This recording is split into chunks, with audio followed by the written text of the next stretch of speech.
మన లాస్ట్ క్లాస్లో పుష్పించే మొక్కలను రెండు రకాల వర్గీకరించాము. ఒకటి అవృత బీజాలు, వివృత బీజాలు అని చెప్పాం కదా.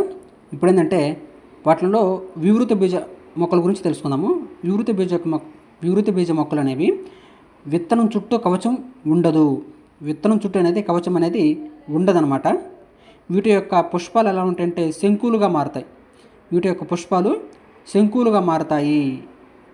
నెక్స్ట్ పోషణ కణజాలంలో వీటి యొక్క పోషక కణజాలంలో అల్బుమినస్ కణాలు ఉంటాయి.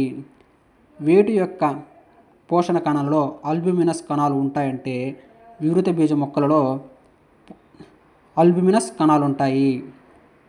శంకువులపై విత్తనాలు ఏర్పడతాయి అన్నమాట. వీటిలో కోరలాయిడ్ వేర్లు ఉంటాయి.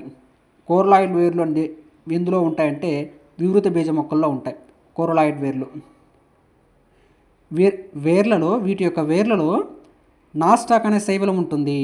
నాస్టాక్ అనే శైవలం వీటి యొక్క వేర్లలో ఉంటుంది. అంటే వివృత బీజ మొక్కలలో నాస్టాక్ అనే శైవలం ఉంటుంది. ఇది చాలా ఇంపార్టెంట్. నాస్టాక్ అనే శైవలము ఏ మొక్కల్లో ఉంటుంది అంటే నాస్టాక్ అనే శైవలము ఏ మొక్క యొక్క వేర్లలో ఉంటుందంటే వివృత బీజ మొక్కలలో నాస్టాక్ అనే శైవలం ఉంటుందన్నమాట. ఇవి వివృత బీజాల గురించి.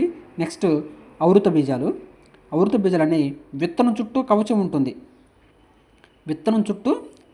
ఉంటుంది. వీటికి పుష్పాలు సాధారణంగా ఉంటాయి. పోషణ కణజాలంలో సహకణాలు ఉంటాయి. పోషక కణజాలంలో సహకణాలు ఉంటాయి. ఇవి రెండు రకాలు అన్నమాట. అవేంటంటే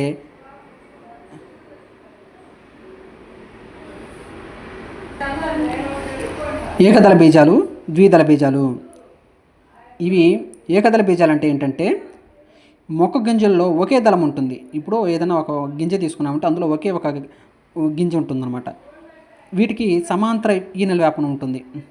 ఉదాహరణకి మనం వరి తీసుకున్నామనుకో, వరి కానీ గోధుమ కానీ లేకపోతే గడ్డి జాతి ఏవి తీసుకున్నా సరే వాటిలో విత్తనం ఒకటే ఉంటుంది.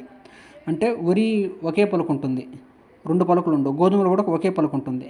కానీ అట్లా ద్విదళ బీజాలు అలా కాదనమాట. ద్విదళ బీజాలు ఎలా ఉంటాయంటే ఈ మొక్క గింజల్లో రెండు దళాలు ఉంటాయి. ఇప్పుడు ఎగ్జాంపుల్ ఎలా ఉంటుందంటే వేప కానీ, మామిడి కానీ, శనగ కానీ, కందులు కానీ ఏవైనా సరే వేర్లు వీటి యొక్క విత్తనాలు ఎలా ఉంటాయంటే పప్పులు రెండుగా ఉంటాయి అన్నమాట. ఇప్పుడు కందులు తీసుకున్నాం అనుకో, కందులో రెండు పప్పులు ఉంటాయి. శనగలో రెండు పప్పులు ఉంటాయి. అంటే అవి రెండు విత్తనాలు అనమాట అవి. ఇప్పుడు బఠానీ తీసుకున్నాం కదా, బఠానీ కూడా పగలగొడితే రెండు ఒక్కలు అవుతుంది.